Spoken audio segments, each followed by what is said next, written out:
ഈ ഫാഷൻ എന്ന് പറയുമ്പോഴത്തേക്ക് ആൾക്കാരുടെ ചിന്താഗതി എന്ന് പറയുന്ന ഞാൻ നേരത്തെ പറഞ്ഞതുപോലെ തന്നെ ഇന്നത് വേണം, അല്ലെങ്കിൽ ഇന്ന കളറായിരിക്കണം, അല്ലെങ്കിൽ ഇന്ന ഹൈറ്റ് വേണം എന്നൊക്കെയുള്ളൊരു സംഭവം ഉണ്ടല്ലോ. അപ്പം ഇത് ഗായത്രി ഇതിലേക്ക് ഇറങ്ങുമ്പോഴത്തേക്കും ഇങ്ങനെ കാര്യങ്ങൾ നോക്കിയിരുന്നോ? ഇല്ല, എനിക്കറിയില്ലായിരുന്നു.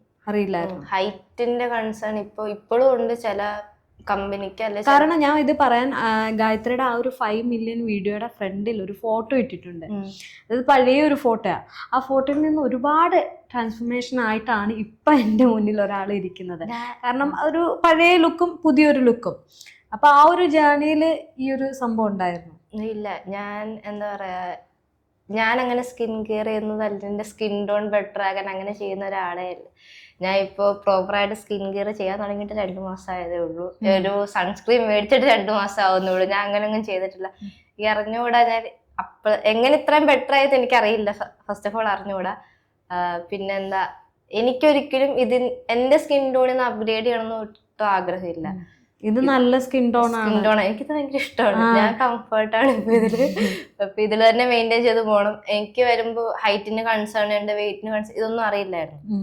പിന്നെ ഹൈറ്റ് കുഴപ്പമില്ലാന്ന് പറഞ്ഞു. അവിടുന്ന് ഹീൽസ് ഇടണം, ലൈക്ക് അവർ പർട്ടിക്കുലർ ഹൈറ്റ് പറഞ്ഞു, ആ ഹൈറ്റിലുള്ള ഹീൽസ് ഇടണമെന്ന് മാത്രമേ പറഞ്ഞുള്ളൂ. അവര് പറഞ്ഞ റെസ്ട്രിക്ഷൻസ് എന്തായിരുന്നു? റെസ്ട്രിക്ഷൻസ് ആയിട്ടൊന്നും പറഞ്ഞിട്ടുണ്ടായിരുന്നു. മാക്സിമം പേടിക്കരുത്, പേടിക്കാതെ ലൈക്ക് നമുക്കൊരു സെൽഫ് ഇൻട്രോ സെക്ഷൻ ഉണ്ടായിരുന്നു റാമ്പിൽ വെച്ചിട്ട്.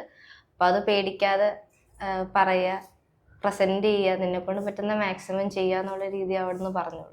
അവര് ഭയങ്കര സപ്പോർട്ടീവ് ആയിരുന്നു.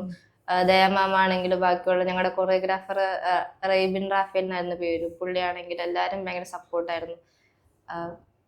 ഇപ്പൊ വീട്ടുകാരും കൂട്ടുകാരെയൊക്കെ കാര്യം ഇതൊക്കെയാണ്. നാട്ടുകാരെന്ത് പറയുന്നു? നമുക്ക് അതാണ് ഏറ്റവും മെയിൻ. നമ്മൾ എപ്പോഴും ചിന്തിക്കുന്ന നമ്മുടെ വീട്ടുകാർക്കില്ലാത്ത വിഷമാണ് നാട്ടുകാർക്ക്. പക്ഷെ എന്ത് പറയുന്നു നാട്ടുകാരെന്ത് പറഞ്ഞു ഇതൊക്കെ കണ്ടിട്ട്? നാട്ടുകാരുടെ കാര്യം സത്യം പറഞ്ഞാൽ എനിക്ക് അറിഞ്ഞൂടാ. ഞാൻ കൊച്ചിയിൽ വന്ന് ഫസ്റ്റ് ഒരു സ്ലീവ്ലെസ് ഇട്ടൊരു ഫോട്ടോ ഇട്ടപ്പോ അന്നേ നാട്ടുകാർ പറയുന്നു അവൾ അവിടെ പോയിട്ട് ഫാഷൻ ഷോ ആണെന്ന്. അതെ, സ്ലീവ്ലെസ് ഇട്ട് കഴിഞ്ഞാലുള്ള പ്രശ്നം എന്ന് പറയുന്നത് അങ്ങനെയാണ്. അപ്പോഴേ പറയും കൊച്ചി പോയി ചീത്തയായി. അപ്പൊ പക്ഷെ അന്നൊന്നും ഞാൻ ഫാഷൻ ഷോയുടെ കാര്യം ആലോചിച്ചിട്ട് പോലും ഇല്ലായിരുന്നു. അന്നേ അവര് പറഞ്ഞായിരുന്നു. ഇപ്പോഴും അത് കിട്ടിയപ്പോ എന്നോട് ചോദിച്ചത് എത്ര രൂപ കൊടുത്തിട്ടാ മേടിച്ചെന്നാണ് ആദ്യം. ഓ